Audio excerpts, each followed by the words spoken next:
स्वागतम सुस्वागतम. आपल्या शिक्षण प्रसारक मंडळी या मातृसंस्थेचे नियामक मंडळ सदस्य माननीय श्री सुरेश बाबू मंगणे सर, आजचे व्याख्याते माननीय श्री अमित कामतकर सर, उपस्थित पालक, शिक्षक आणि शिक्षकेतर वृंद, मी आपल्या सर्वांचेच 2026-2027 या नवीन शैक्षणिक वर्षात प्रशालेच्या वतीने सहर्ष स्वागत करते. या सभेची सुरुवात आपण एका छोट्याशा नाटिकेतून करत आहोत. पाहूयात बरं या नाटिकेमधनं काय मतितार्थ आपल्यापर्यंत पोहोचतोय ते. सादर करीत आहेत आपल्या शाळेतील विद्यार्थी, शिक्षक आणि पालक. पिपी पापा पिपी पिपी. शाळा, ट्युशन, क्रिकेट, कराटे. आई मला चक्कर येते. शाळा, tuition, cricket, karate. Dance class, tuition, शाळा. आई माझं डोकं दुखतंय. डान्स क्लास, ट्युशन, शाळा. अगं रविवार आहे ना, उठ बरं, क्लासला जायचंय. लवकर उठ, क्लासला उशीर होईल. डब्याची पिशवी पण घेऊन जा, विसरू नको. आज सायकलवर जा, पुढच्या रविवारी गाडी देते. हे टिफिन खाऊन यायचं ना, सगळं संपवून यायचंय.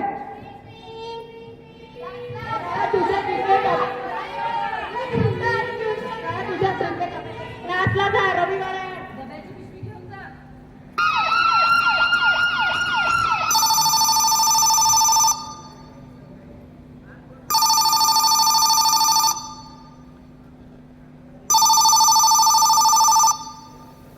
हॅलो, हा बोलतीये. काय काय सांगता तुम्ही? अहो कसं झालं? कुठे? सर मी लगेच येते, प्लीज लवकर पाठवा.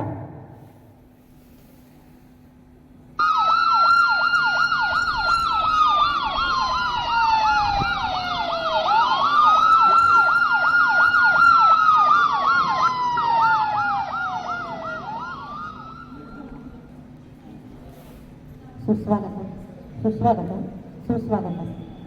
रसिक प्रेक्षकांना विनम्र अभिवादन करून कैलासवासी विलासचंद्र मोतीचंद मेहता माध्यमिक शाळा रौप्य महोत्सवी वर्षानिमित्त पालक सभेमध्ये सादर करते एक लघु नाटिका, मोठ्या मोठ्या स्वप्नांचं ओझं, मोठ्या मोठ्या अपेक्षांचं ओझं. संकल्पना मुख्याध्यापिका सौ श्रुती बागेवाडी मॅडम, दिग्दर्शन श्रीयुत अमोल राजमाने, विशेष सहाय्य श्रीयुत सुशांत कुलकर्णी. कैलासवासी विलासचंद्र मोतीचंद मेहता माध्यमिक शाळा सानंद सहर्ष सादर करीत आहे एक लघु नाटिका, मोठ्या मोठ्या अपेक्षांचं ओझं, मोठ्या मोठ्या अपेक्षांचं ओझं.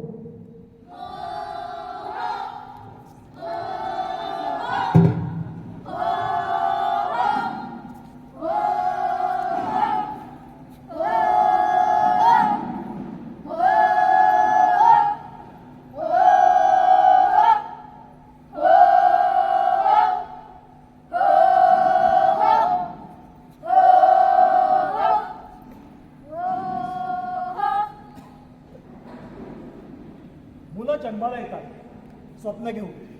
आपण त्यांना ओझं देतो. सुरुवातीला दप्तरांचं, नंतर अपेक्षांचं, नंतर स्वप्न पूर्ण करण्याचं. आजची गोष्ट एका मुलाची नाही, तर प्रत्येक घराची आहे. दप्तर उचलून माझी पाठ दुखते, पण आई म्हणते की मोठं झाल्यावर होईल सवय. आपण मोठं व्हायचं की ओझं सहन करायचं? माझ्या दप्तरात तर पुस्तकं कमी आणि ट्युशनच्या भयात जास्त आहेत. अगं ती सोड, माझ्या दप्तरात तर बाबाची स्वप्नच भरलेली आहेत.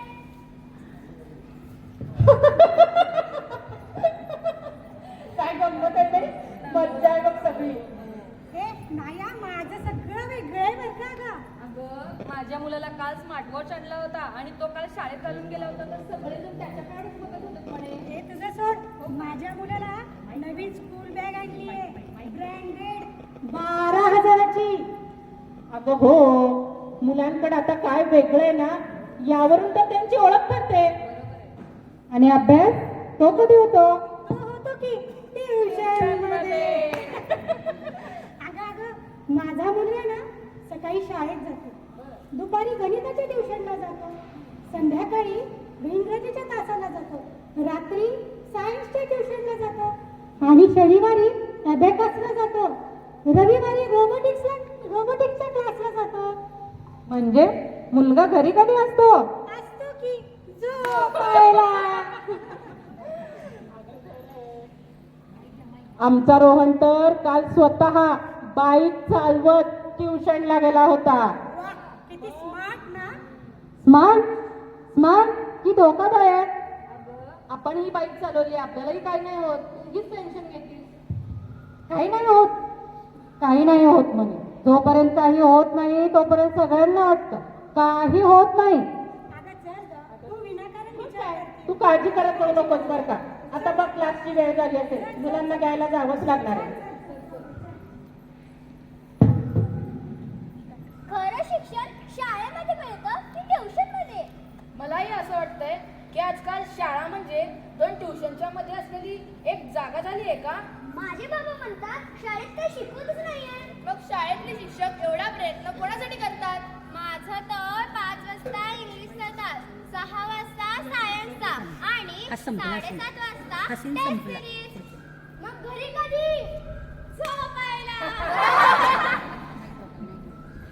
पूर्वी शिक्षक शिकवत होते, मुलं शिकत होती, पण या ट्युशनच्या भाराखाली त्यांच्यातल्या विश्वासाला कुठेतरी तडा चाललाय.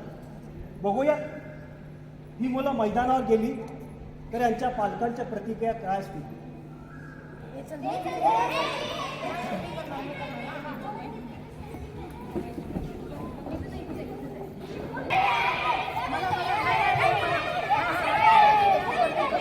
अरे कुठे चालणार? ठेव तो बॉल खाली, ट्युशनला उशीर होतोय. ताई, आधी क्लास मग खेळ. ए अर्णव, तो पतंग खाली ठेव बरं आधी. क्लासची वेळ झालीये. पहिला क्लास नंतरच खेळायचं. बघितलं, आज मैदान हरलं आणि शेवटी वेळापत्रक जिंकलं.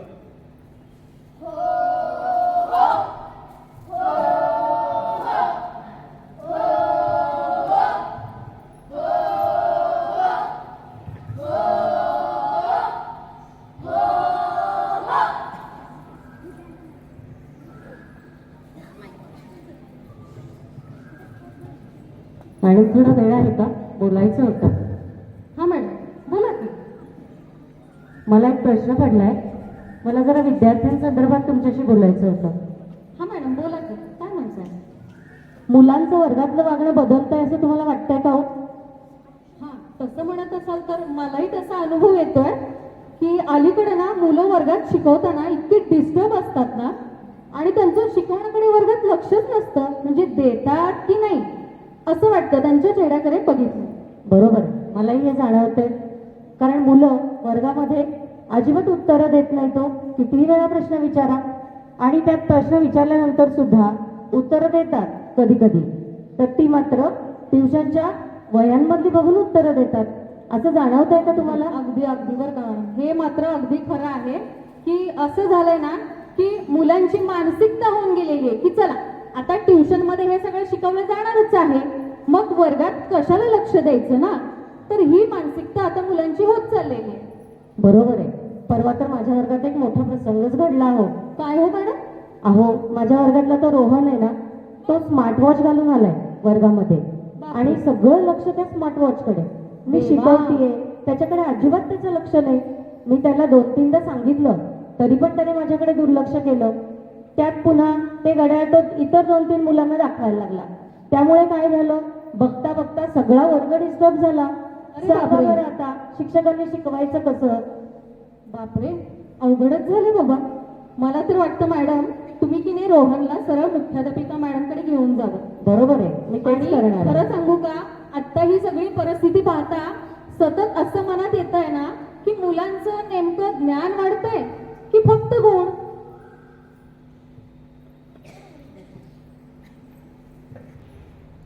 मॅडम आत येऊ का? हा मॅडम, या ना. मॅडम थोडं बोलायचं होतं. हा बोला ना मॅडम. हा माझ्या वर्गातला रोहन, हा आज वर्गामध्ये स्मार्ट वॉच घालून आलाय आणि त्याचं शिकवण्याकडे अजिबात लक्ष नव्हतं. तो सतत त्या स्मार्ट वॉच मध्येच बघत बसला होता. काय रे रोहन, बरं आहे हे? हो मॅडम, कोणी आणलं तुला स्मार्ट वॉच? बाबांनी. आणि शाळेत घालून यायला तर बाबांनी सांगितलं? हो, म्हणाले महाग आहे, घरी ठेवण्यापेक्षा हातातच ठेव. ही मुलं महागडं पेन, महागडं वस्तू, घड्याळ हे सगळं शाळेत घेऊन येतात आणि मग स्पर्धा सुरू होते ज्ञानाची नव्हे वस्तूंची. रोहन, मग शाळेत जे काही शिकवलं, वर्गात शिक्षकांनी जे शिकवलं ते समजलं का तुला? नाही ना. आणि सगळ्या मुलांचंही तुझ्याकडेच लक्ष असणार. मग त्या मुलांना तरी कळलं का नाही शिक्षकांनी काय शिकवलं ते? म्हणजे आज वर्गामध्ये खऱ्या अर्थानं घड्याळ जिंकलं आणि अभ्यास हरला. बरोबर आहे. आणि पुन्हा मॅडम काय होतंय, मुलं आता ह्याचं बघून इतर मुलंही म्हणतात की आम्हालाही असंच घड्याळ हवंय. रोहन, खरं खूप चुकीचं वागला असतं. मला खरंच तुझ्याकडनं ही अपेक्षा नव्हती. सॉरी मॅडम, इथून पुढे अशी चूक होणार नाही. मला खात्री आहे रोहन, ही चूक तू नक्की सुधारशील आणि चांगलं वागशील, चांगला अभ्यास करशील आणि अशा महागड्या वस्तू अजिबात वर्गात आणणार नाहीस. या प्रसंगावरनं तू हे शिक की उद्या जेव्हा तू परत शाळेत येशील तेव्हा वर्गातल्या तुझ्या मित्रांना सांग की इथून पुढं आपण महागड्या वस्तू बरोबर आणायच्या नाही आणि अभ्यासात लक्ष द्यायचं. आपण चांगलं वागायचं आणि आपलं व्यक्तिमत्व विकासासाठी शाळेमध्ये खूप खूप प्रयत्न करायचे, अभ्यास करायचा, आई वडिलांचं ऐकायचं. इथून पुढे अजिबात अशा वस्तू शाळेमध्ये आणायच्या नाही. लक्षात येतंय ना रोहन तुझ्या? त्यामुळे इथून पुढं माणूस मोठं होण्यासाठी आपण शाळेत यायचं आहे, वस्तू मोठ्या आणण्यासाठी नव्हे. समजलं रोहन तुला? हो, सॉरी. आज वर्गात फक्त घड्याळ वाजवलं नव्हतं, तर जाग येण्याची वेळ झाली होती.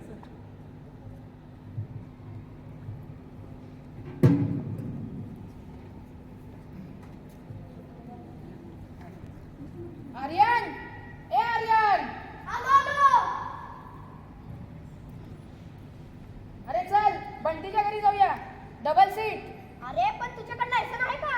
लायसन बाबा आहेत ना, बघतील सगळं रे. ए हिरो, रस्त्यावर बाबा नसतात, नियम असतात. नियम पाळत बसा तुम्ही. मी चाललो एकट्याच गाडीवर जोरात.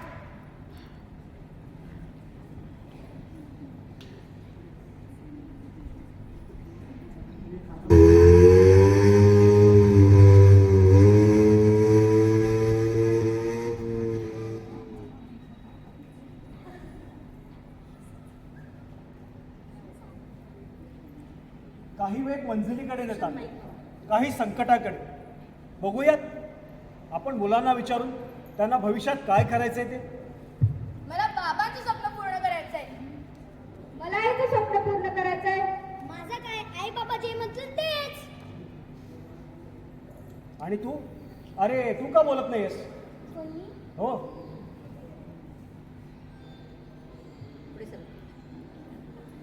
खरं सांगू खरं खरंच सांगू, मला ना एक अख्खा दिवस नुसतं खेळायचंय.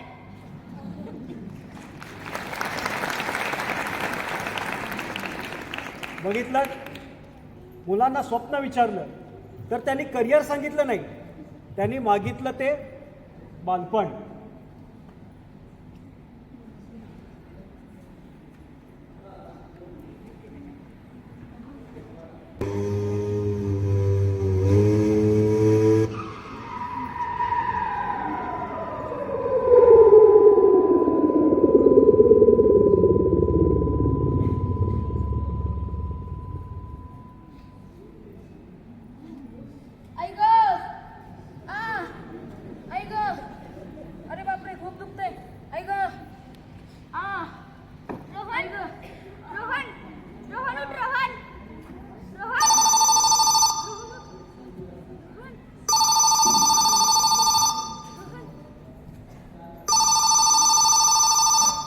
हॅलो. हॅलो, रोहनची आई बोलताय का? हा, बोलते. तुमच्या रोहनचा ऍक्सिडेंट झालाय. काय काय सांगताय सर तुम्ही? कुठे ते? मी तुम्हाला गुगल लोकेशन पाठवतो, तुम्ही लगेच या. हो सर, लवकर पाठवा.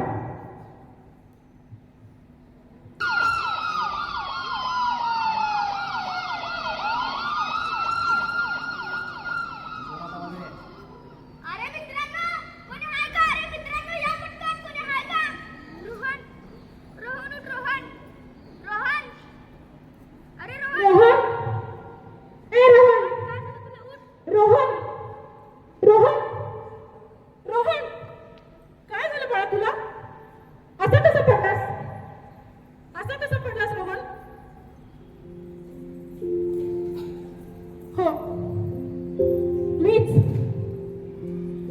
मीच चावी दिली होती त्याला, मीच म्हणाले होते त्याला चालव बिंदास गाडी, त्याला काय होतंय. पण आज माझीच वाक्य माझ्याच कानात हातोड्यासारखी वाजतायत हो. रोहन, अशी चूक परत नाही करायची बाळा.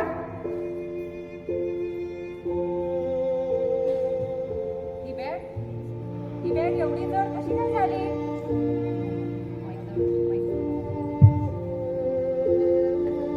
आधी एवढी जड नव्हती. बघूयात तरी त्यात काय आहे. आपणच रोज या एक एक वस्तू टाकत गेलो.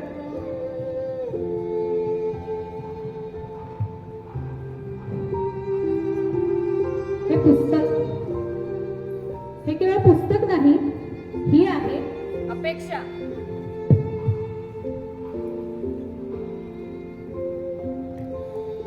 अभ्यासाची वही. ही केवळ अभ्यासाची वही नाही, ही आहे तुलना.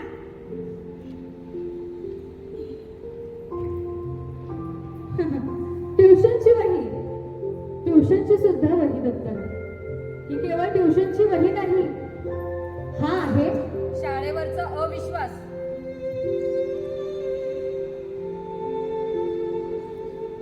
Smart watch. हे केवळ घड्याळ नाही, हा आहे लक्ष विचलित करणारा देखावा.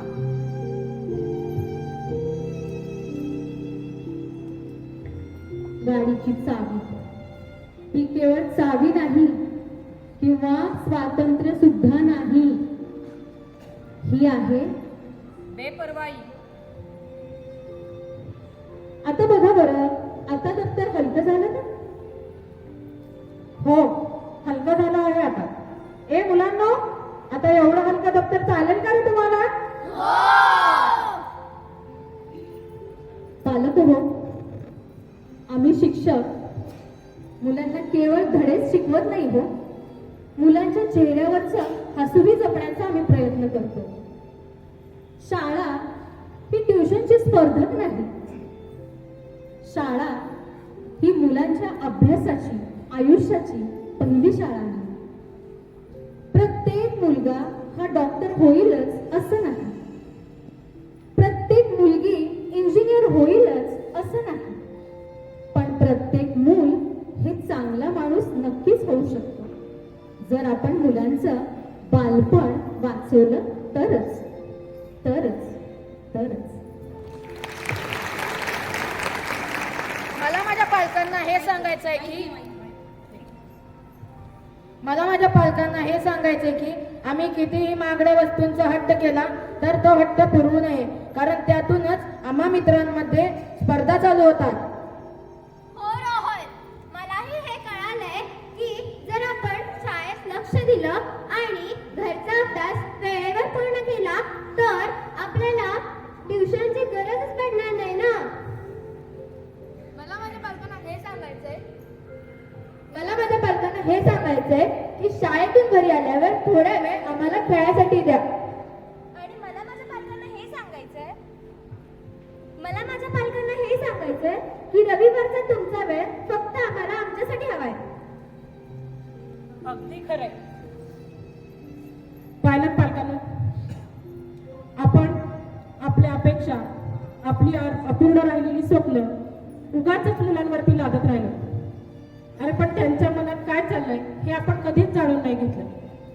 ट्युशन, क्लासेस, अदर ऍक्टिव्हिटीज नुसतं मुलांना रेसकोर्सच्या घोड्यासारखं पळवतोय.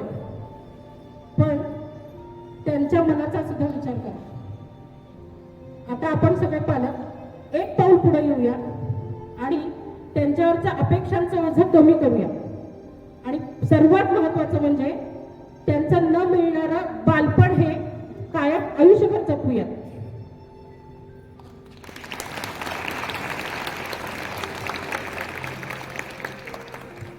दप्तराचं वजन किलोमध्ये मोजता येतं, पण अपेक्षांचं वजन या मुलांच्या मनात मोजलं जातं.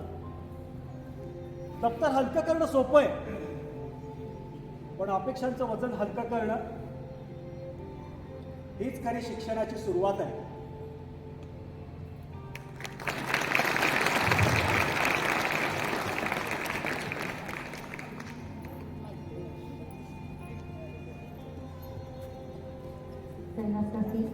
विलासचंद्र मोतीचंद मेहता माध्यमिक शाळा प्रस्तुत लघुनाटिका होती. मोठ्या मोठ्या अपेक्षांचं ओझं, लघुनाटिका होती. मोठ्या मोठ्या अपेक्षांचं ओझं. खूप खूप धन्यवाद. अगदी 2 मिनिटात आपल्या सगळ्या बालजमांची ओळख करून देऊया आणि पालिकांची आम्हाला खूप मोठी साथ याच्यामध्ये लागलेली आहे, त्यांची सुद्धा ओळख करून देऊया. आपले सगळे बालसमूह होते. श्लोक पाटील, ईश्वरी पाटील, सुरभी पाटील, आदित्य गणेशकर, अर्णव अक्कलकोटे, अलविया मालदार, दीपशिखा सिद्धू, अर्णव कांबळे, शेहजाद मालदार. पालिका आपल्या होत्या सौ गौरी पाटील, सौ मनीषा अक्कलकोटे, सौ श्रद्धा कांबळे, सौ सुक्षल पाटील, सौ प्रीती गणेशकर मॅडम. मग त्यांची खूप मदत झालेली आहे आपल्या या टीमला. मॅडम यावरती या. आपली पालकांच्या समोर अशा पद्धतीनं छोटीशी नाटिका सादर व्हावी याची संकल्पना होती आपल्या शाळेच्या मुख्याध्यापिका सौ श्रुती बागेवाडी मॅडम. त्यांच्यासाठी एकदा जोरदार करायला लागते. दिग्दर्शन सौ अमोल राजमाने. विशेष सहाय्य आणि या नाटिकेचे सूत्रधार आपले पालक श्री सुशांत कुलकर्णी. रंगमंच व्यवस्था प्रीती गणेशकर, आपले नेहमीचे दिवाणजी आणि आपले सगळे शिक्षकेतर कर्मचारी. हे बॅकस्टेजचे असल्याशिवाय समोर आपण काम करू शकत नाही, त्यांच्यासाठी एकदा जोरदार टाळ्या वाजवा. आणि अर्थात लेखन आणि संगीत संयोजनाची जबाबदारी मी सांभाळलेली होती निदिप टीमवर. ही संकल्पना आपल्यासमोर मांडण्यासाठी मार्गदर्शन कायमच होत राहतं आपल्या प्रशालेच्या मुख्याध्यापिका सौ श्रुती बागेवाडी मॅडम. मी त्यांना विनंती करते की या संकल्पनेपाठीमागचा हेतू त्यांनी थोडक्यात व्यक्त करा. नमस्कार सर्वांना. जेव्हा आपण घरी पालक असतो तेव्हा शिक्षकांचीही भूमिका आपल्याला पार पाडावी लागते आणि इथं दिवसभरात जेव्हा ही मुलं आमच्या समोर असतात तेव्हा त्यांचे पालक म्हणून देखील आम्ही वावरत असतो. मग या मुलांना हाताळताना, त्यांच्याशी संवाद साधताना आम्हाला आलेल्या अडचणी, आम्हाला आलेले अनुभव आणि जे काही शंका कुशंका मनात येतात, जे त्यांच्या बिहेवियरच्या बाबतीत, वर्तनाच्या बाबतीत जाणवतात, तर त्याच्यानुसार आम्हाला हा विषय सुचला आणि म्हणलं आपण मुलांकडनंच या पालकांसमोर तो मांडूयात. खरं तर पालकांना वाटतं की आपण फाउंडेशन कोर्स लावतो आणि मुलांचं करिअर आत्तापासून घडवायला सुरुवात करतो. पण लक्षात ठेवा की खरं फाउंडेशन, ही खरा जो पाया आहे मुलांचा, तो शाळा आहे. त्यामुळे शाळेमध्ये अभ्यासाबरोबर जे इतर मुलांना उपक्रम, कार्यक्रम किंवा स्पर्धांद्वारे जे गुण, जे संस्कार, जी वळणं, ज्या सवयी आपण रुजवतो, त्यांच्यापर्यंत पोहोचवतो, तेच त्यांना पुढच्या त्यांच्या जीवनाच्या वाटचालीत उपयोगी पडत असतात. त्यामुळे शाळेवर विश्वास ठेवा, या मुलांना त्यांचा अवकाश द्या आणि थोडंसं त्यांचंही ऐका. हा या नाटकामागचा गाभा होता. आपण सर्वांनी हे शांतपणे पाहून घेतलं त्याबद्दल सर्वांचे मनापासून धन्यवाद. मी मान्यवरांना विनंती करते की त्यांनी दीपप्रज्वलन आणि सरस्वती पूजन करावं.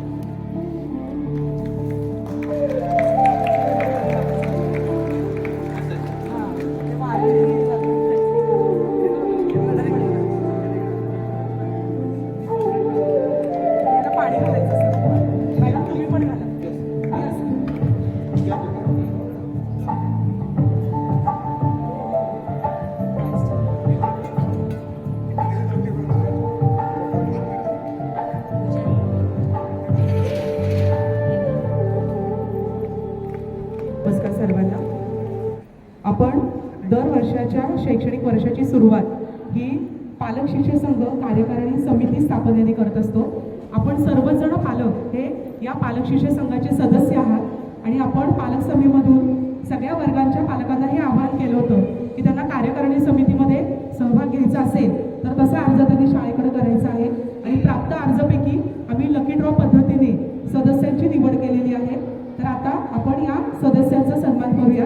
सर्वात प्रथम पालक शिक्षक संघाच्या अध्यक्षा या शाळेच्या मुख्याध्यापिका असतात, त्यामुळे सौ श्रुती बागेवाडी मी या सभेची अध्यक्ष म्हणून काम बघणार आहे. या सभेच्या उपाध्यक्षा या आपल्या पालिका आहेत सौ सारिका कुलकर्णी मॅडम. मी सारिका कुलकर्णी मॅडमचं शाळेत मनापासून स्वागत करते. सचिव म्हणून आपल्या शाळेतील ज्येष्ठ शिक्षिका सौ मीनाक्षी भाटवडेकर मॅडम हे या कार्यकारिणी समितीचं काम पाहणार आहेत आणि सहसचिवा म्हणून सौ मोनिका कुदळे या पालिका या समितीचं काम बघणार आहेत. आणि त्याचबरोबरीने पालक सदस्य म्हणून इयत्ता 5वीमध्ये श्रीयुत शशिकांत शिंदे, श्रीयुत मल्लीनाथ पुजारी, श्रीयुत अमोल जाधवर, सौ सुदर्शना वर्मा, सौ वर्षा हिरेमठ आणि सौ आरती गद्रे. तर हे सगळे सदस्य या कार्यकारिणी समितीचे कामकाज पाहतील. मी आमचे नियामक मंडळ सदस्य माननीय श्रीयुत मंगळी सर यांना विनंती करते की त्यांनी आजच्या या पालक शिक्षक संघाच्या स्थापनेच्या उपाध्यक्षा सौ सारिका कुलकर्णी मॅडम यांचं स्वागत आणि सत्कार करावा. ते MSc इन्फॉर्मेशन टेक्नॉलॉजी पूर्ण झालेलं आहे. ते लेखक, मार्गदर्शक, समुपदेशक, वक्ता, शिक्षण तज्ज्ञ, कुशल तंत्रज्ञानी म्हणून त्यांचा सोलापुरात नावलौकिक आहे. त्यांना 26 वर्षांचा तंत्रज्ञान क्षेत्राचा व्यावसायिक अनुभव आहे. ते प्रसिद्ध लेखक आणि ब्लॉगर आहेत. त्यांचे अनेक लेख बिझनेस, IT, एज्युकेशन या विषयांवर त्यांचे लेख सकाळ, लोकमत या अंकात प्रकाशित झालेले आहेत. सध्या ते विद्या कॉम्प्युटर्सचे संचालक म्हणून काम पाहत आहेत. त्याचबरोबर आदित्य स्किल्स, जी skill training unit for employees and स्टुडंट्ससाठी काम करते, याचे ते डायरेक्टर आहेत. आरोही डिजिटल, जी digital marketing solutions and consultancy हे काम पाहते, तर त्याचे ते संचालक आहेत. थिंक ट्रान्स फाउंडेशन पुणे येथे ते डायरेक्टर म्हणून काम करतात. दैनिक सकाळ मार्फत सकाळ गौरवगाथा सन्मान भूमिपुत्रांचा या पुरस्काराने ते सन्मानित आहेत. TV महाराष्ट्र न्यूज चॅनल मार्फत आयकॉन ऑफ महाराष्ट्र या पुरस्काराने देखील ते पुरस्कृत झालेले आहेत. स्टार्टअप फंडा, एज्युस्किल स्टार्टअप या विषयांवर सकाळ, तरुण भारत आणि संवादमध्ये त्यांचे लेख प्रसिद्ध झालेले आहेत. माहिती तंत्रज्ञान मराठीतून हे त्यांनी लिहिलेले पुस्तक देखील प्रकाशित झालेले आहे. दैनिक संचार, daily Hindustan times web, Punyanagari अशा वृत्तपत्रांमध्ये देखील विविध विषयांवर त्यांनी लिहिलेले लेख प्रसिद्ध झालेले आहेत. आकाशवाणी सोलापूरवर त्यांचे कार्यक्रम आणि त्यांच्या मुलाखती देखील सादर झालेल्या आहेत. विविध व्यावसायिक कर्मचारी, पालक, शिक्षक, विद्यार्थी यांच्याकरता वेगवेगळ्या विषयांवर व्याख्याने, कार्यशाळा त्यांनी आयोजित केलेल्या आहेत. यामध्ये soft skills training, career orientation programmes, sales and marketing techniques, startup, business guide या विषयांचा समावेश होता. मी त्यांचे मनपूर्वक स्वागत करते. मी मंकळी सरांना विनंती करते की त्यांनी कामतकर सरांचं स्वागत आणि सत्कार करावा. सर्व पालकवर्ग यांना नमस्कार. तुमच्याशी मी एका फार महत्त्वाच्या विषयावरती संवाद साधणार आहे. त्यामुळे पुढची साधारणतः किमान 40 मिनटं आपण एकमेकांशी संवाद साधणार आहोत. त्यामुळे आपण सर्वजण तयार असाल आणि आपण सर्वजण उत्सुक असाल. AI युगातील पालकत्व हा विषयच तसा पाहायला गेला तर खूप इंटरेस्टिंग आहे. कारण पालकत्व हे जनरेशन वाईज आपण जर बघितलं, पिढ्यानपिढ्या चालत आलेलं पालकत्व आहे. पालक म्हणून ज्या दिवशी ओळख मिळते त्या दिवशीपासून ॲक्च्युली हा प्रवास सुरू होतो. आणि याला कोणीतरी बाहेरच्या माणसाने येऊन सांगावं की बाबा तुम्ही हे पालकत्व या पद्धतीने सांभाळा, ही वेळ यायला नको. पण आजच्या साधारणतः जी तंत्रज्ञान ज्या पद्धतीने बदलत आहे त्या पद्धतीने याची गरज जाणवते.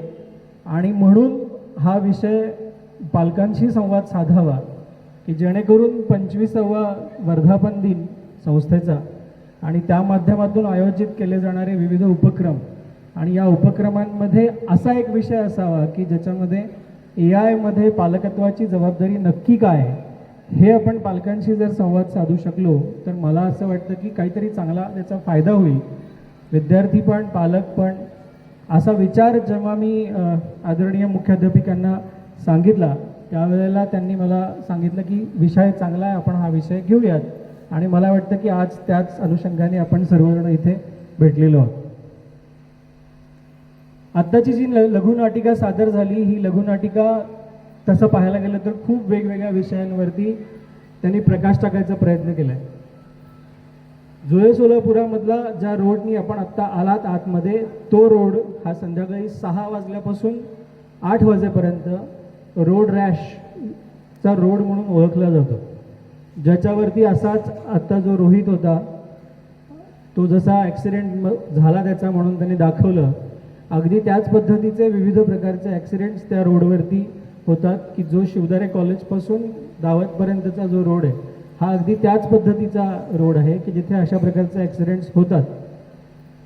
पालक नाही म्हणलं तरी सुद्धा चाव्या देतात आणि मुलं हवी तशी गाडी चालवतात. मला असं वाटतं की या नाटिकेवरून तरी कमीत कमी आपण बोध घ्यावा आणि आपण जर अशा प्रकारच्या चाव्या जर मुलांकडे देत असू तर त्या थांबाव्यात.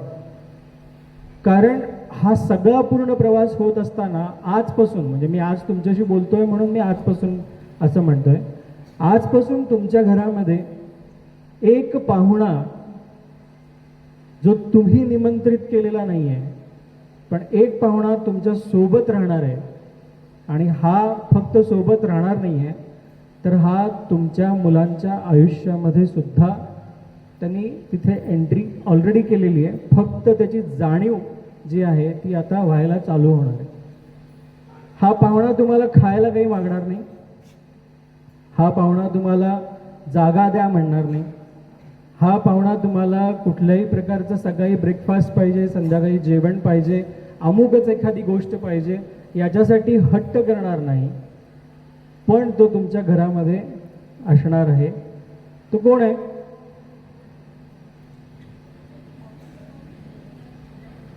मी सुरुवात करतानाच म्हणालो की मी संवाद साधणार आहे, त्यामुळे मला सांगा की तो कोण आहे?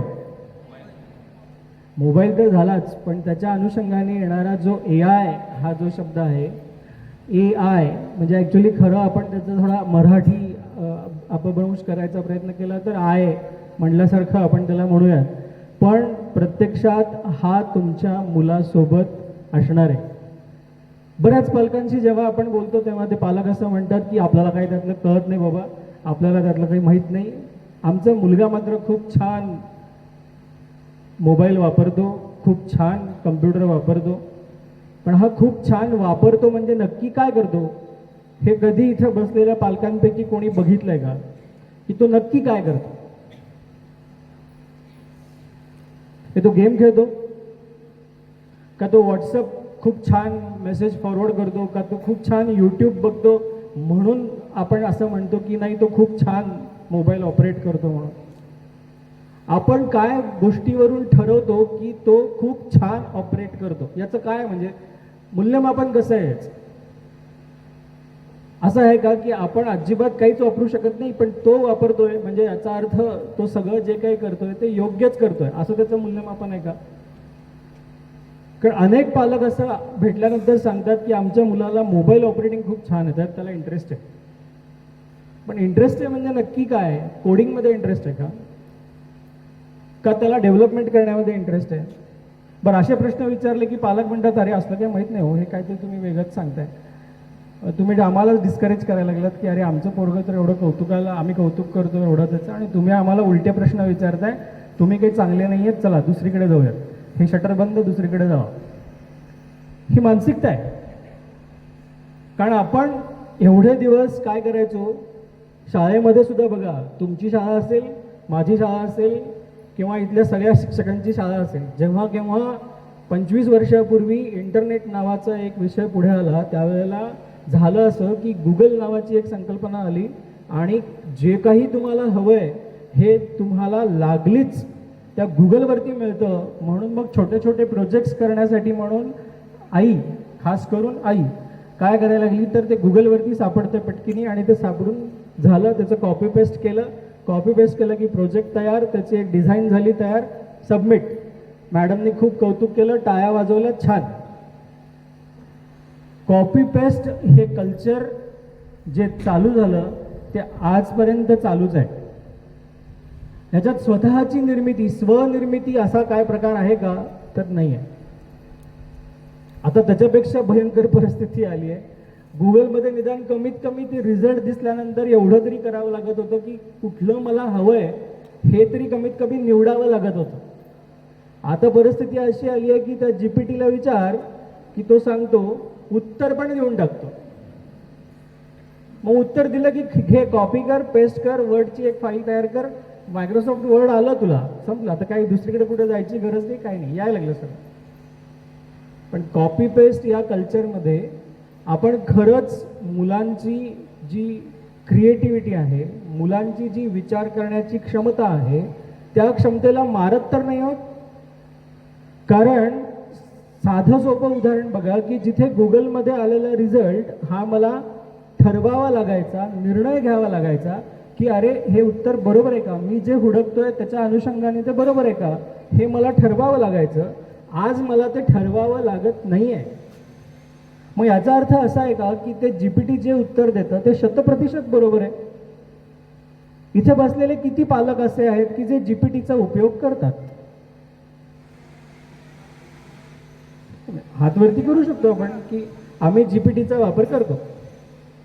म्हणजे बघा, इथे बसलेल्या काही महिला पालक जे आहेत त्या करतात. पुरुष पालक काही करतात का?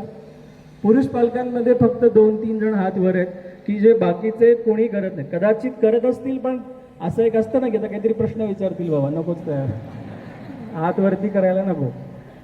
मी कुठलाही प्रश्न विचारणार नाहीये, पण मला असं म्हणायचं आहे की ह्या GPTच्या रिझल्टमधून कन्फर्मेशन कसं आहे की ते 100% बरोबर आहे. कारण भारताला स्वातंत्र्य मिळालं हे 14 ऑगस्ट 1947 रोजी भारताला स्वातंत्र्य मिळालं असं GPTने उत्तर दिलं. मी ते कॉपी केलं, पेस्ट केलं, सबमिट केलं. याचा अर्थ माझं GPTने काम सोपं केलं असा अर्थ घ्यावा का? हॅलो, आता तुम्ही म्हणाल असं कसं सांगेल GPT वरती उत्तरं बरोबर येतात.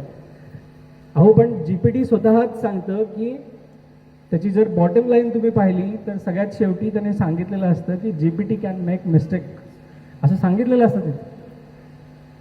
मी एके दिवशी सहज गंमत म्हणून काय केलं की GPTलाच प्रश्न विचारला की तू जे काही प्रश्नांची उत्तरं देतोयस त्या प्रश्नांच्या उत्तरावरती मी किती विसंबून राहून मी ठरवू की तू दिलेली उत्तरं सगळी बरोबर आहेत. तर GPTने अक्षरशः हात वरती केले. त्यांनी सांगितलं की माझ्यावरती विसंबून राहू नका, माझ्या उत्तरांमध्ये चुका असू शकतील असं GPTने सांगितलं बरं का, मी नाही सांगत आहे. आणि तुम्ही मी जे सांगतोय ते क्रॉस चेक करा, विचारा GPTला. आस्क GPT म्हणून ऑप्शन असतं की नाही, आस्क एनिथिंग, तिथं विचारा त्याला की बाबा तू सांगतोस ती उत्तरं सगळी बरोबर आहेत का, मी आहे तशी वापरू का.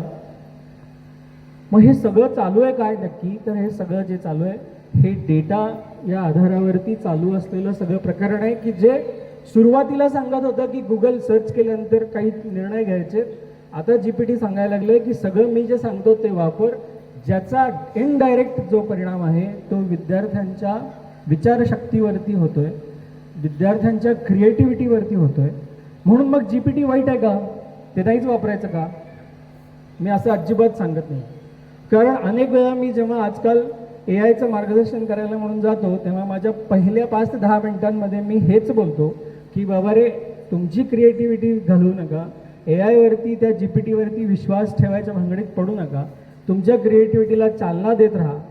आणि असं जेव्हा मी सांगतो तेव्हा काही लोकांच्या मनामध्ये असा एक भाव निर्माण होतो की अरे बहुतेक हे AI विरोधी आहेत आणि AI विरोधी असल्यामुळे ते त्या पद्धतीमध्ये बोलत आहेत. एकदा मी त्या इंदापूरच्या जवळ फार्मसी कॉलेज आहे तिथे मला बोलवलं होतं आणि मी तिथे जाऊन हा विषय बोललो. एक विद्यार्थी माझ्याकडे खूप बारीक नजरेने बघत होता आणि माझं मार्गदर्शन संपलं की तो माझ्या जवळ आला आणि त्याने मला प्रश्न विचारला की सर, तुम्ही एवढे AI विरोधी कसे? AIचं जग आहे आणि तुम्ही सांगताय की AI असं, AI तसं आहे, वाईट आहे, अमुक आहे, तमुक आहे. मी म्हटलं की बाबा रे, मी तुला असं अजिबात म्हणालो नाही की AI वापरू नको, GPT वापरू नको. मी तुला काय सांगतोय, जी उत्तरं GPT तुला देणार आहे ते क्रॉस चेक कर, एवढंच मला तुला सांगायचं. नाहीतर हे कॉपी पेस्ट कल्चर एवढं रुजत जाईल ज्याचा तुमच्या मुलांच्या शिक्षणावरती परिणाम होऊ शकतो. विचारले जातात वर्गामध्ये, असं इथं उपस्थित शिक्षकांना विचारा तुम्ही, एक टॉपिक शिकवला की मुलांनी हात वरती केलाय आणि प्रश्न विचारलाय की मला हे नाही समजलं, असं किती क्लासमध्ये घडतं?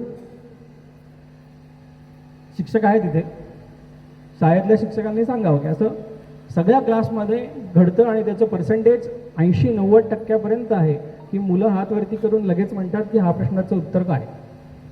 असं घडतं का? हो नाही, शिक्षकांनी काहीतरी सांगावं. असं नाही घडत. बरं, असं घडावं अशी शिक्षकांची इच्छा असते का? 100% असते, पण होत काही नाही असं. मग पालक म्हणून माझी जबाबदारी काय आहे? जेव्हा माझा मुलगा GPT वापरतोय त्यावेळेला GPTने उत्तर दिल्यानंतर एका पालक म्हणून एका व्यक्तीने असं विचारायला पाहिजे की या उत्तरावरती तुझं मत काय आहे? तुला स्वतःला मत आहे ना, आत्ता पण या मुलांनी सगळ्यांनी नाटिका सादर केली, याच्यामध्ये त्यांनी सांगितलं की आमचं काय इच्छा आहे, आमचं काय मत आहे, असं सांगितलं त्यांनी. मग मला माझ्या मुलाला, माझ्या मुलीला हा प्रश्न विचारायला काही बांधणं आहेत का? आपल्याला कोणी अडवलंय का? पण आपण काय म्हणतो, GPT कर, उत्तरं मिळतील, काम झालं. हे बंद व्हायला पाहिजे. तुझं मत काय हा प्रश्न विचारला गेला पाहिजे. पण इथे एक रिस्क आहे. ती रिस्क अशी आहे की त्याचं दिलेलं उत्तर, मी जर अनभिज्ञ असेल त्या उत्तरापासून, मला जर शून्य माहिती असेल त्याच्याबद्दल, तर मी काय उत्तर देणार हो? पटतंय का? आपण त्याला विचारणार आहे की तुझं मत काय, हे मान्य आहे, पण जेव्हा तुमचंच काही मत नाही आहे तर तेव्हा त्याचं मत काय असणार आहे? म्हणजेच बॉटम लाईन एक येते की त्या विषयाबद्दलची माहिती आपल्याला पण घ्यावी लागेल. त्या विषयाबद्दलची माहिती आपल्याला घेण्यासाठी मला असं वाटतं की आठवड्यामधला एक दिवस 2 तासाचं शेड्यूल, आपण घरातले 3 जण, आपण घरातले 4 जण सगळे मिळून AI वापरूयात. सगळे जण, 4 घरात असतील, 3 असतील, बसूयात, AI वापरूयात. काय वापरायचं AI? स्टोरी रायटिंगसाठी म्हणून AI वापरूयात. काय सांगतोय बघू. चित्र तयार करण्यासाठी AI वापरूयात. काय उत्तर येतात बघू. अशा ऍक्टिव्हिटीज पालक म्हणून कराव्या लागणार आहेत. तर AIचा उपयोग हा विद्यार्थी शिक्षणामध्ये उत्तम प्रकारे करू शकतील, नाही तर फार अवघड आहे. कारण जी भीती आज मला वाटतेय ती कदाचित पुढच्या 2 वर्षांनी, 5 वर्षानंतर तुम्हाला अजून मोठ्या व्यासपीठावर येऊन हेच ऐकवलं जाईल कदाचित की अरे हे असं व्हायला पाहिजे, पण आपण नाही करत आहोत. म्हणून बघा, शक्य आहे का की AI, तुम्ही म्हणाल की आता इथं बसलेल्या लोकांपैकी किती लोकांनी हात वरती केला? हार्डली एक 7-8 लोकांनी हात वरती केला की आम्ही GPT वापरतो. म्हणजे राहिलेले कोणीच जर GPT वापरत नाहीये तर त्या लोकांना सगळ्यांना GPT शिकून घ्यावं लागेल. मी म्हणत नाही बाकीचे AI टूल्स शिका, पण GPT शिकायचं म्हणजे नक्की काय करायचं? तर आपल्याला प्रॉम्प्ट्स देता यायला पाहिजे. हे प्रॉम्प्ट्स म्हणजे काय आहेत? प्रश्न आहेत. परत हे प्रश्न विचारण्याची जी संकल्पना आहे ती जर समजा आपल्याला जमली तर आपण चांगल्या प्रकारचे प्रश्न विचारू शकतो. त्याची उत्तरं मिळतील तुम्हाला, आणि ही उत्तरं मिळाल्यानंतर तुम्ही तुमच्या मुलांशी डिस्कस करू शकता. थोडंसं किचकट वाटेल कदाचित, आज काय इथं बोलवलंय आणि आम्हालाच कामाला लावणार आहेत दिसतंय असं वाटू शकतं एखादं की हे आम्हालाच काम करायला सांगायला गेलं. तर आम्ही तर शाळेत पाठवलंय यांना शिका म्हणून, आणि आज व्यासपीठावरती कुणाला तरी आणलंय आणि ते सांगतात की पालकांनीच शिका. हे थोडंसं जरा पचनी पडण्यासारखं नाही आहे, पण ही वस्तुस्थिती आहे. हे उद्या लागणारा हा विषय आहे सगळा. त्यामुळे मला असं वाटतं की हे तुम्ही करावं. आता बघा, एक शब्द येतो साधारणतः, मला तो खूप आवडतो, ज्याला म्हणतात कुतूहल, आणि त्याचा दुसरा मराठी शब्द आपण जर घेतलं तर जिज्ञासा. पण ह्या दोघांपेक्षा इंग्रजी शब्द जो आहे याच्यासाठी आवश्यक असलेला तो म्हणजे क्युरिओसिटी. ही क्युरिओसिटी जी आहे ना, ही क्युरिओसिटी मुलांमध्ये नसते. ॲग्री करता का तुम्ही? तुम्हाला सगळ्यांना पटतंय का मी काय म्हणतो? क्युरिओसिटी ही मुलांमध्ये नसते अजिबात. जरा जोरात. क्युरिओसिटी मुलांमध्ये असते, पण तिला संजीवनी देण्यासाठी म्हणून काय प्रयत्न आहे? म्हणून मी मगाशी काय म्हणालो की स्टोरी रायटिंग करायची आहे. आपल्या शाळेतले दिवस आठवा की तेव्हा त्याच्यामध्ये ते फिल इन द गॅप्स सारख्या काहीतरी गोष्टी येत होत्या. ती गोष्ट आपण पूर्ण करायचो. मग त्याच्यामध्ये आपण काहीतरी क्रिएटिव्हिटी लावायचो की ती आजीबाई नुसती फक्त टुणूक टुणूक भोपळ्यातून नाही गेली, तर ती तिच्या अगोदर घरी जाऊन काहीतरी खाऊन आली, अमुक झालं तमुक झालं, मग जाड झाली आणि मग वाघाने खाल्लं वगैरे वगैरे काय असेल. मग हे सगळं करण्यासाठी म्हणून मी काहीतरी विचार केला असेल ना माझ्या शाळेमध्ये. मग अशा पद्धतीचा विचार म्हणजे क्युरिओसिटी हा विषय क्रिएटिव्हिटीकडे जर समजा आपण पॅरलली जर घेऊन जाऊ शकलो, म्हणजे 2 सी झाले. पहिला सी जो झाला तो क्युरिओसिटीचा, दुसरा जो झाला तो कुठला? क्रिएटिव्हिटीचा झाला. आणि सेम त्याच प्रकारामध्ये तिसरा जो आहे कम्युनिकेशन. मी जर माझ्या मुलांशी संवाद साधायचा प्रयत्न करायला लागलो तर माझी मुलं माझ्याशी बोलतील की हो? का असं नाही होणार?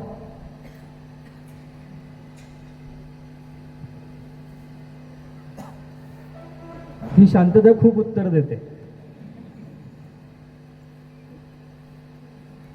एका पालक, मला वाटतं की आई वडील आणि मुलगा यांच्याशी पाठीमागच्या एक 10 दिवसापूर्वी माझा संवाद साधण्याचा संधी मला मिळाली आणि त्याच्यामध्ये त्या कम्युनिकेशनच्या दरम्यान मला असं लक्षात आलं, आईला असं वाटतं की मुलांनी या क्षेत्रामध्ये जावं, वडिलांना असं वाटतं की मुलांनी या क्षेत्रामध्ये जावं.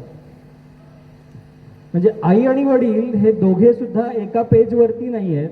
मुलांनी काय करायचं? मुलं साहजिकच आहेत, आईकडे इन्क्लिनेशन असेल का, तर आई सोबत आहे ना सारखी. वडिलांचं काय सोबत असतील तसं नाही, ते त्यांच्या त्यांच्या व्यापात, त्यांच्या त्यांच्या ऑफिसमध्ये इकडे तिकडे बिझी असल्यामुळे आईच्या संपर्कात जर मुलगा आहे किंवा मुलगी आहे तर आई काय म्हणते त्याप्रमाणेच हो हो असणार. मग जेव्हा हे लक्षात आलं माझ्या की अरे हे आईचं वेगळं आहे आणि वडिलांचं वेगळं आहे, मी त्यांना म्हटलं की एक काम करा, मुलालाच म्हटलं की तू बाहेर बस, आणि त्या दोघांशीच बोललो मी. आणि त्या दोघांना मी सरळ स्पष्ट सांगितलं की तुम्ही दोघं जोपर्यंत एका मतावरती येत नाही तोपर्यंत मुलाशी काही बोलूच नका. आणि जर पाठीमागचे 10-15 दिवस झाले ते प्रयत्न करतायत एक मत होण्यासाठी मुलाचं. हे मी तुम्हाला असं वाटेल की अरे काय छान गोष्ट सांगतात, ही गोष्ट नाही आहे, ही वस्तुस्थिती आहे. ही पालकांशी झालेला लाईव्ह इंटरॅक्शन आहे. मी तुम्हाला नाव, पत्ता, फोन नंबर सगळं देऊ शकतो, त्यांना विचारा तुम्ही. म्हणजेच काय बघा, क्रिएटिव्हिटी, क्युरिओसिटी आणि कम्युनिकेशन ह्या सगळ्यांच्या सोबत जे एक सगळ्यात म्हणजे ह्या 3 गोष्टींचा जर मी विचार करायला लागला ना तर या 3ही गोष्टी मला आवश्यक आहेत का? साहजिक आहेत, मला आवश्यक आहेत. बरं, या 3 गोष्टींसाठी म्हणून मला जीपीटी मदत करणार आहे का? करणार. या 3 गोष्टींसाठी मला जीपीटी नक्की मदत करणार. का? तर मी क्युरिओसिटी म्हणून मी त्याला जर प्रश्न विचारला तर त्याचं तो उत्तर देणार आहे मला. कम्युनिकेशन, आई बाबांशी बोलणं होत नाही किंवा आईशी बोलतो पण बाबांशी बोलू शकत नाही, तर मी बाबांच्या ऐवजी काय करतो, जीपीटीला बोलतो आणि जीपीटी मला उत्तर सांगतो बरोबर. मग जे मिळालेलं उत्तर आहे ते मी मम्मीला सांगतो, आईला सांगतो की आज मी जीपीटीला हा प्रश्न विचारला तर जीपीटीने मला हे उत्तर दिलंय. हे होतं का आपल्याकडे? नसेल होत तर हे व्हायला पाहिजे. आणि पालकत्व म्हणून मी जे तुम्हाला सांगायचा प्रयत्न करतोय त्याच्यामधलं चौथा जो सी आहे, हा चौथा सी आहे कॅरेक्टर, ज्याला आपण म्हणूया चारित्र्य. हे कोण देणार आहे? जीपीटी नाही देणार. आयुष्यामध्ये कधी इथून पुढच्या 100 वर्षांचं तुम्हाला मी सांगतो की जीपीटी हे देऊ शकत नाही. हे कोण देऊ शकेल? शाळा आणि पालक, हे दोनच आहे. आणि जेव्हा विद्यार्थी घरी येतोय त्यावेळेस घरी आल्यानंतर त्याचं चारित्र्य घडवायचं काम हे आई वडिलांचंच आहे. आपण हात नाही झटकू शकत. तुला शाळेत घातलंय, फी भरली आहे, मग संपली माझी जबाबदारी, नाही, असं नाही होऊ शकत. त्यामुळे 4 सी लक्षात ठेवा. त्यातले 3 मी म्हणेन की जीपीटीकडे दिले थोड्या वेळ. एक सी जे आहे हे सी तुमच्याकडचंच आहे, जे तुम्हालाच निभावायचं आहे. पण हे निभावण्यासाठी म्हणून आपण जसं म्हणतो की हे मला माहीतच नाही राव, कसं सांगू मी आता इथे बसलेले प्रत्येक जण मी एक पुढचा टॉपिक सांगणार आहे. सगळ्यांचं झालंय बरं का तो टॉपिक. मी उत्तर नाही विचारणार, पण टॉपिक झालंय का याचं उत्तर हो किंवा नाही तुम्हाला द्यायचंय. पायथागोरस थेरम आपल्या सगळ्यांना माहिती आहे. काय थेरम आहे नकोय, पायथागोरस हा प्रकार आपल्या सगळ्यांना माहिती आहे. नाव कानावर पडलेलं आहे का? असं आहे का इथे कोणी की पायथागोरस आजच ऐकलं बाबा, माहित नाही आम्हाला? आता मला सांगा की पायथागोरस थेरम एक्सप्लेन करायचा आहे a² + b² = c². गणिताच्या शिक्षकांनी सांगा, मला नाही माहिती बरं का, असं त्यांना बरोबर आहे ना? म्हणजे काय की जर समजा मला हे पायथागोरस थेरम शिकवायचं आहे, शाळेत शिकवलंय, नो डाऊट शाळेत शिकवलेलं आहे, पण आज घरी आल्यानंतर मुलगा म्हणायला लागलाय, का तर संवाद आहे त्यामुळे मुलगा असं म्हणायला लागलाय किंवा मुलगी असं म्हणते की पायथागोरस आज शिकवलंय, 7वीला आहे मला वाटतं पायथागोरस, बरोबर आहे का? 7वीला आहे. तर जर मला हे समजलं नाही आज शिकवलेलं, तर मग मला AI काय मदत करेल? हा प्रश्न आहे. ह्याचं उत्तर पालक म्हणून आपल्याकडे असायला पाहिजे का?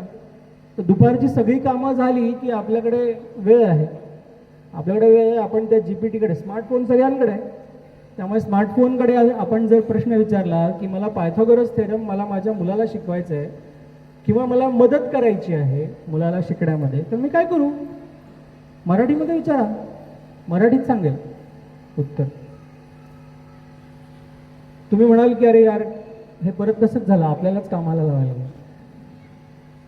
पण हे मी तुम्हाला करायला सांगतोय, ह्याच्या पाठीमागची माझी भूमिका फार स्पष्ट आहे की हा संवाद जो बंद होत चाललेला आहे, हा संवाद सुरू होण्याची जेव्हा भेटतो तेव्हा त्यांच्याकडे हा प्रॉब्लेम दिसतो मला, म्हणून मी तो असं म्हणतोय की तो जनरलाइज आहे, तो आहेच आहे सगळीकडे. म्हणून मी तुम्हाला सांगतोय की हे ट्राय करा. मग गुगलला जर तुम्ही गेलात GPT सारख्या विषयामध्ये, तर गुगलमध्ये जेमिनायला तुम्हाला एक ऑप्शन आहे ज्याला म्हणतात गायडेड लर्निंग. जेमिनाय सगळ्यांना माहिती आहे, असं कोणीच नाही इथे की माहीत नाही आहे. माहीत नसेल तर थोड्या वेळाने जेमिनाय टाईप करा, GEMINI, जेमिनाय टाईप करा. त्याच्यामध्ये गायडेड लर्निंग असा एक पर्याय येतो तुम्हाला.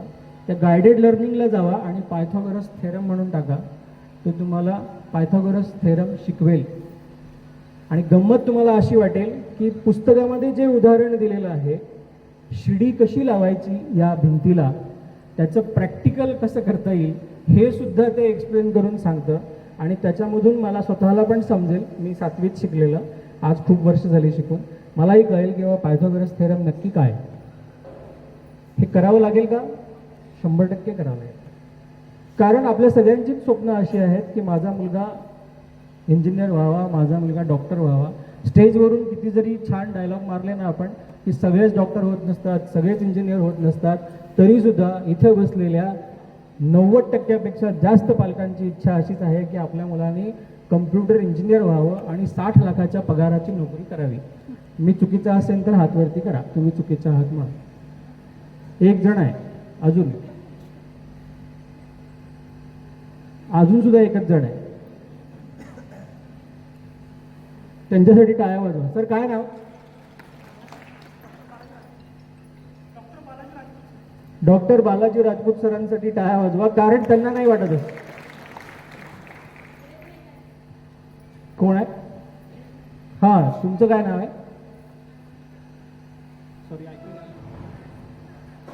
मालदार. मालदार. मालदार मॅडमसाठी पण टाळ्या वाजवा. या 2 व्यतिरिक्त करिअर्स आहेत का? तर 100% करिअर्स आहेत, पण त्या करिअर्सबद्दल आपण कधी माहिती घेतलेली नाही आहे. ती माहिती सुद्धा आपल्याला या माध्यमातून मिळू शकते. तर आता आपल्याला थोडंसं शक्य आहे का बघा, डिजिटल कोड किंवा डिजिटल प्रोटोकॉल असं काही आपण करू शकतो का, याचा थोडासा अंदाज घ्या. आपल्या घरामध्ये असणाऱ्या डिजिटल एंटिटीजपासून मुलांना थोडंसं लांब ठेवण्याच्या दृष्टिकोनातून आपण काही प्रयत्न करू शकतो का, याचा थोडासा विचार करा. जसं की जेवताना मोबाईल नको, रात्री 10च्या नंतर मोबाईल नको, कारण हे सगळं मोबाईलवरतीच आहे. असं नाही की तुम्ही उद्या म्हणालात की अरे मोबाईल ठेव बाजूला, तर लगेच मुलगा म्हणणार आहे अरे तूच सांगितलंस की AI चा वापर कर आणि आता तूच म्हणतेस की मोबाईल बाजूला ठेव. हे ऐकायला मिळणार आहे आपल्याला. पण त्याच्याऐवजी आपण जर असं काही करू शकलो की बाबा नो डिजिटल झोन जसा असतो तसा ह्या वेळेनंतर मोबाईल नको. कारण आपल्याला असं वाटतं बऱ्याच वेळा की आपण असं म्हणतो की स्क्रीन टाईम कमी करूयात असं म्हणतो आपण. मला असं वाटतं की तो स्क्रीन टाईम कमी करण्यापेक्षा लर्निंग टाईम कसा काय आपल्याला एंगेज करता येऊ शकेल, लर्निंगसाठी कसा वापर करता येऊ शकेल, याच्यासाठी आपण थोडंसं लक्ष द्यायला पाहिजे. त्यामुळे ह्या 4 गोष्टींच्या नंतर हा जो काही मोबाईलच्या दृष्टिकोनातून एक डिजिटल प्रोटोकॉल आहे तो साधारणतः तुम्हाला करता येतोय का बघा.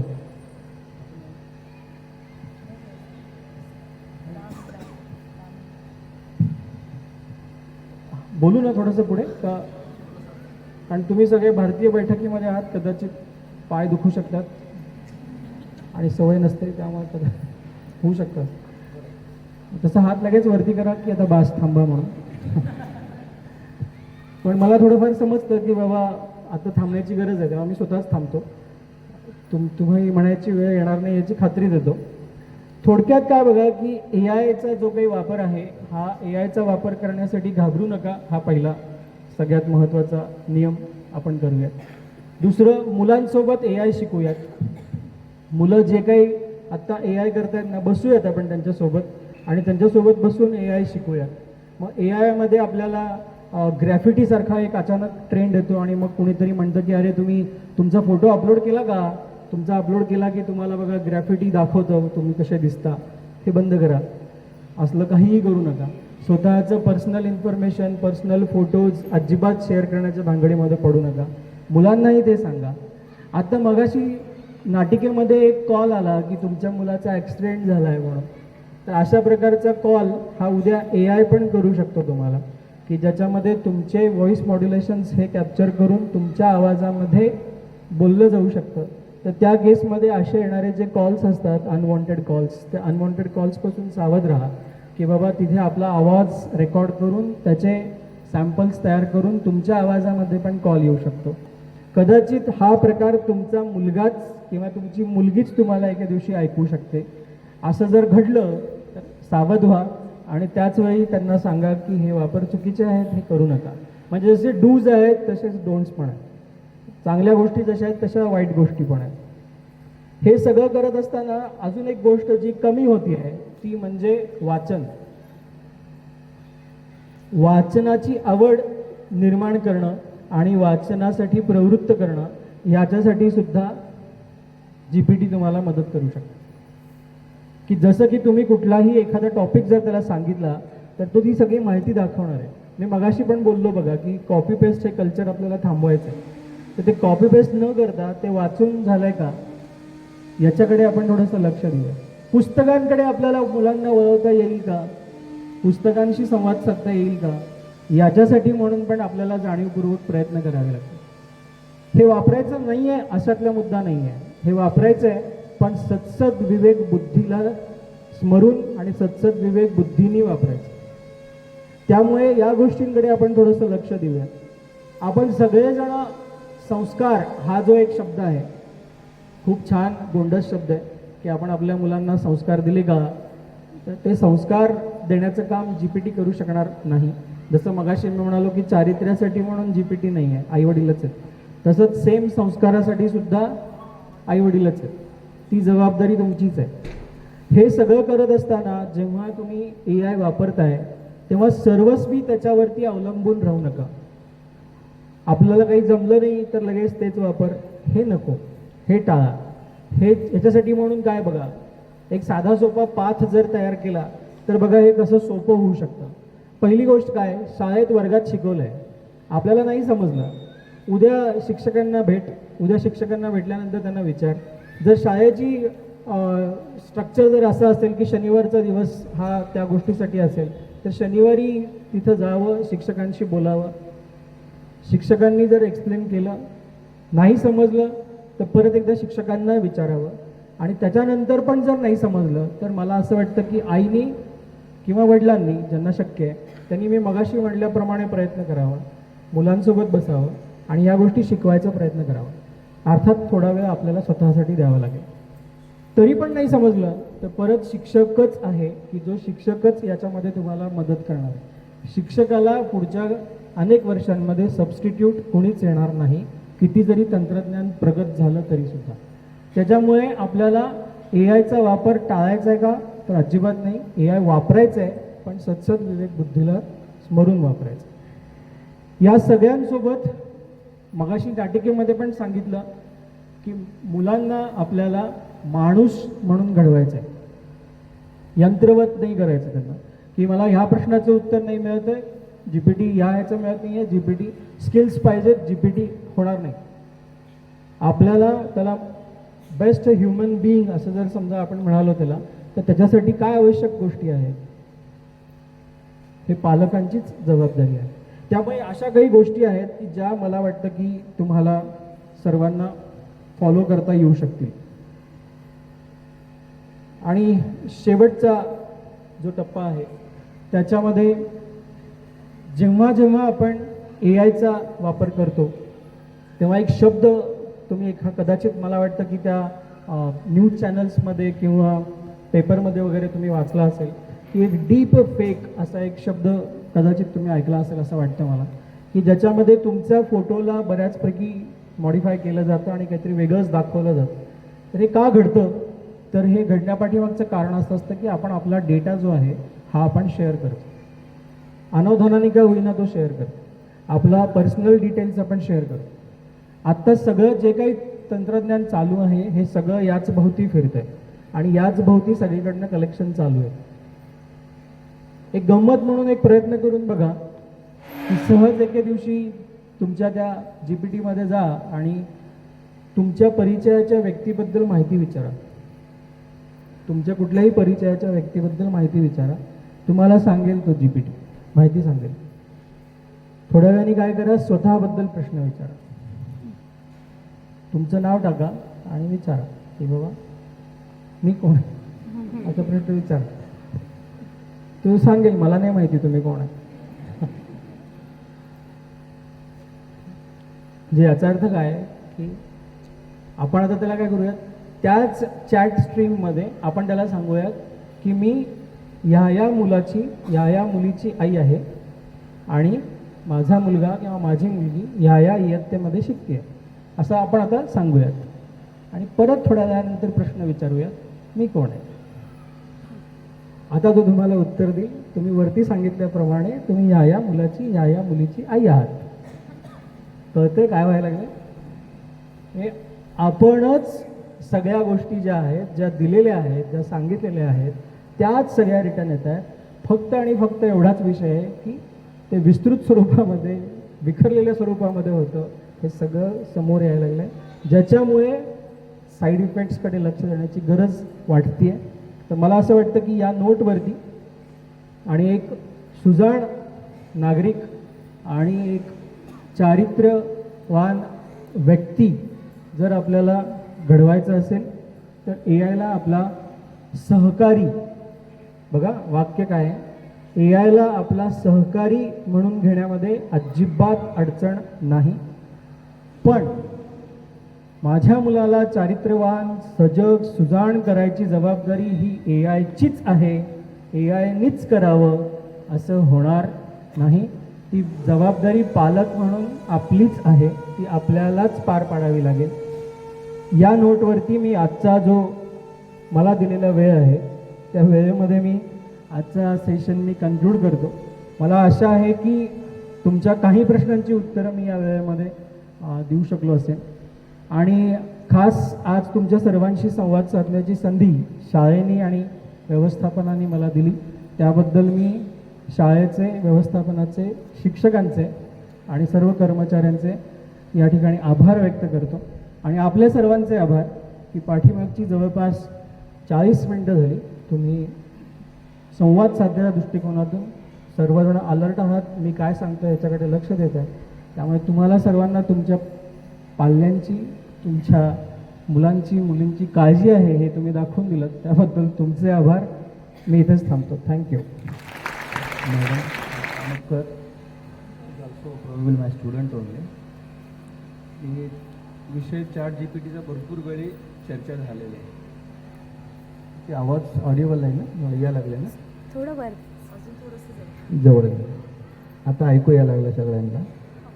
आणि विशेषतः मला इथं प्रेझेंट जे स्ट्रेंथ आहे त्याच्याबद्दल बोलायचं असलं तर around 65 to 70 fathers are present. It might be थोडा लोक त्याच्यामध्ये अंकल वगैरे पण आले असेल. आणि जे स्ट्रेंथ इकडं आईच्या साईडचं बघितलं तर खूप मोठं आहे, अराउंड 210 आहेत. आणि एवढं तुम्ही विचारू नये की सर तुम्ही मोजलं का आतापर्यंत आम्ही बसलेले आहे. आणि जवळपास 15 लाईन आहे, एक लाईनमध्ये 15 आहे, 225 तर असेल. मग त्यातलं थोडं आपलं मॅडम लोकांचं वगैरे स्ट्रेंथ काढलं तरी पण it is nearly by around 200 आहेत. आणि म्हणजे याचा सिरियसनेस सांगायला लागलं मी, विशेषतः म्हणलं तर किती क्युरियोसिटी आईला आहेत आणि किती क्युरियोसिटी वडिलांना आहे त्या विषयाबद्दल सांगतो. आणि याच्यानंतरचा भाग म्हणलं तर ते रोहनचं नाव घेतलं, कुणाचा रोहन मुलगा असला तर ते समजून घेऊ नये. तर रोहनचं नाव घेत असताना एक विशेषतः सांगितलं की वॉच जे स्मार्ट वॉच दिले होते ते वडिलांनी दिलेले असं म्हणलं. लक्षात आलं ना? आता पुढच्या भावना तुम्हाला समजलेल्या आहेत. त्यामुळं वडिलांचा स्ट्रेंथ कम आहे. आणि त्याच्यामध्ये विशेषतः म्हणलं तर वडील ज्यावेळी वॉच दिलेला आहे मुलांना, वडिलांचं एवढं हिंमत होऊ शकतात का आईला न विचारता दिलेले. म्हणजे थोडक्यात एक सांगतो तुम्हाला, जे काही डिसिजन्स होत आहेत आईशिवाय काही डिसिजन होत नसतात. आता इथं काही लोक असं काय म्हणतात ते डोके हलवून वगैरे द्यायला लागलं म्हणजे किती स्ट्रॉंग आहेत. म्हणजे सत्ता पूर्ण आमच्या हातात आहे हे लक्षात ठेवा. ते विषयी सांगायचं एवढंच आहे की एखादा डिसिजन सुप्रीम कोर्टमधून झाले ते खालचा कोणत्या कोर्टातही चालत नसतं. म्हणजे एकदा आईने डिसिजन दिले संपलं, कोणाचंही चालणार नाही. आणि हे विषय म्हणजे बोलायचं असं होतं की ॲक्सिडेंटचा विषय बोलायला लागल्यानंतर माझं पण एक इन्सिडेंट लक्षात आले. मी ज्यावेळी 11वी-12वीला होते, 12वीला एक बुलेट गाडी घेऊन एक माझं जवळचं एक आले होते घरी. त्या गाडीच्या चावी घेऊन मी डायरेक्ट बुलेट गाडी घेऊन गेले होते. आणि त्यावेळी पर्सनॅलिटी पण ते बुलेट गाडी झेपायसारखं नाही होते. आणि ते इट इज अनफॉर्च्युनेट. आणि त्या मोमेंटमधलं जे काही इथं घडलेलं आहे ते माझं लक्षात यायला लागलं होतं. एखादा सपोज समजून घ्या एक लहान कट्टा आहे, त्याच्या समोर एक छोटा मुलगा थांबलं होतं आणि डायरेक्टली माझा गाडी त्याच्या समोर गेले आणि ॲक्सिडेंट झाले. तर फॉर्च्युनेटली ते पोरगा वर कट्टावर उडी मारले, नाहीतर घरी माझा पण यायची शक्यता नाही होते. एवढंच रिझन होतं की ते एरिया चांगलं नाही होते. आणि ते विषय झाल्यानंतर सरांनी एक पायथागोरस थेरमचं बोलत होतं. आता पायथागोरस थेरमचं सगळ्यांना लक्षात आहे. ते ॲक्च्युअली पायथागोरस थेरम बुद्धालय सूत्र म्हणून आपल्या इंडियन कल्चरमधून आलेलं आहे. नंतर ते पायथागोरस थेरम झालेलं लक्षात आलं ना. त्याचा बेस इंडियन हिस्ट्री आहे. आणि त्याच्यानंतर एक हे सांगायचं म्हणलं तर हे सगळं जे झालेले आहे, आता तुम्ही रामायण महाभारत बघितले, त्याच्यामधलं संजयचं नाव ऐकलेलं आहे. त्या संजयच्या नावाने दूरदर्शन म्हणून आलं होतं. आता लोकांना माहीत पण नसेल. ते दूरदर्शन जे आले होते त्यांनी लाईव्ह सांगत होतं. ते लाईव्ह आता आम्ही सगळ्यांनी टी व्ही बघत असताना स्पोर्ट्स वगैरे बघत असतो आपण. म्हणजे ते लाईव्ह इन्सिडेंट जे बघायचं दूरदर्शन जे संजयचं होतं. आणि पुष्पकमधून इथं इंडियामधून आपण लंकाला गेलेले ते पण सगळं कॉन्सेप्ट आणि प्रिन्सिपल्स आहेत. म्हणजे विमानचं कॉन्सेप्ट त्यावेळी पण होते. आपला फक्त कमी कुठं पडायला लागले, रेकॉर्डमध्ये कमी पडायला लागले. आता ते त्याच्यामध्ये आपण पुढं गेलं तर आपलं कॉन्सेप्ट स्पीडमध्ये आम्ही जाऊ शकतात. आणि ChatGPT बहुतांश चर्चा झाले. ते AI तेवढंच नाही आहे. आता AIचं एलिमेंट तुमचं राहणारं घरात किचनमध्ये म्हणा, तुमचं राहणारं बेडरूममध्ये म्हणा, तिथंपर्यंत एंट्री झालेल्या आहेत. तुम्ही आज थोडा टेस्ट करून बघा. घरी गेल्यानंतर तुम्ही जे चर्चा करतात ते चर्चा केल्यानंतर तुमचं फेसबुक ओपन केलं तर त्याच्या रिलेटेडच तुम्हाला पोस्ट यायला सुरू होतात. इवन यूट्यूब ओपन करा, तुम्ही जे म्हणा लागलं त्याच्याच रिलेटेड ते येणार आहे. तुम्ही एखादा गाडी घ्यायचा विचार केला मनात तर गाडीचं सगळे ॲड यायला सुरू होतात. एखादा घर घ्यायचं तुम्ही चर्चा करून घरी चर्चा केलं तर तेच विषय तुम्हाला येत असतात. आता AIचं सरांनी जे सांगत होते त्याच्यामधला प्रभाव एवढा आहे की सगळ्या विद्यार्थ्यांनी मी कोण आहे, माझा मुलगा कोण आहे, हे असं विषयपर्यंत आले. त्याचं एक्झाम्पल एक वर्स्ट एक्झाम्पल देतो तुम्हाला. ते पुणेमध्ये झालेले इन्सिडेंट तुम्ही बघितलेले आहेत. ते लेडीनी घेऊन जाऊन त्यांचं होणारा त्या नवराला त्यांनी ते संपवलं. सिया गोयल. त्या इन्सिडेंटमध्ये बघितलं की त्यांचं ज्यावेळी सर्च केलं मोबाईल मिळाल्यानंतर मोबाईलमध्ये हे सापडलं की त्यांनी त्याचा आदल्या दिवशी काय काय सर्च केलं होतं, कसं त्याचं मर्डर करायचं त्याविषयी त्यांनी सर्च केलं होतं. म्हणजे मर्डर करायचं पण ते वर्स्ट आहे. मी पहिलेच बोललेले मर्डर करायचं पण थिंकिंग पॉवर गेलेलं आहे. लक्षात यायला लागलं ना. म्हणजे तिथंपर्यंत आपण हे विषयावर एंट्री झालेलं आहे. सरांनी ते स्पेशली त्याचं परत जास्त भर दिलं होतं. आता दुसरा एक विषय म्हणलं तर आमच्या शाळाबद्दल म्हणायचं असलं तर मला पालक सभामध्ये हे एक्सपेक्टेड होतं की तुम्ही काही तर आम्हाला सजेशन देतील. सर हे आपल्याला गरज आहे, हे विषय असं आहेत. मला काही त्यांनी मॅडमला विचारलं, मी कोणाचाही हे रिस्पॉन्स आलेले नाही आहे म्हणलं. ते मॅडम म्हणलं आम्ही रायटिंगमध्ये त्यांच्याकडून घेतो म्हणून. ते कृपया करून तुम्हाला काही विचार असलं, काही तुम्हाला एक्सपेक्टेड असलं, काय चांगलं व्हायला पाहिजेत. आता तुम्ही बोलल्यानंतर म्हणणार की पालक सभामध्ये सर आमचं खूप छान आहे, आमचं मॅडम वाघेवडे मॅडम खूप चांगलं आहे, आमचं क्लास टीचर खूप चांगलं आहे, तुम्ही पण चांगलं आहे संस्थामध्ये, सगळे विषय चांगले आहे. अजून चांगलं काय करायचं ते सल्ला द्यायला पाहिजेत. अजून आपण चांगलं काय होऊ शकतं आणि ते इम्प्रूव्हमेंट नसलं तर आपलं डेव्हलपमेंट बंद होतं. आता मॅडम ते आता तुम्हाला ज्यावेळी ते डिस्टर्बन्स ड्रिलिंग मशीनचं झाले, ते ड्रिलिंग मशीनचं पॉझिटिव्हिटी काय आहे, आता आपण एक वॉटर चिलर बसवा लागलं. विद्यार्थ्यांना खूप सारे गरम पाणी यायला लागलं आहे पिण्याचं पाणी, त्याचं अडचण दूर करायला लागलं, त्याचं काम होत चाललेलं आहे. त्याचं म्हणजे असं आम्ही काही पेरेंट्स त्याच्यामध्ये कॉन्ट्रीब्युशन करायला लागले, काही जुने विद्यार्थी त्याच्यामध्ये कॉन्ट्रीब्युशन करायला लागले. त्यांच्याकडून आपण काही वस्तुरूपात जे घेतलेले असतं त्याचं ॲडव्हान्टेज सगळ्या मुलांना मिळणार आहे. जे काही आता उद्या मला वाटतं उद्याच आहे ना मॅडम, अल्युमिनियम मीट आहे उद्या, आणि इकडं जास्तीत जास्त अल्युमिनियम मीटमध्ये माझं माहितीप्रमाणे सांगतो, त्याचा इनिशियलमध्ये चर्चा चालू होतं की इंजिनियर्सनी डॉक्टर्सांनी हे विषयाबद्दल जास्त सगळ्यांचा क्युरियोसिटी आहे पेरेंट्सचा.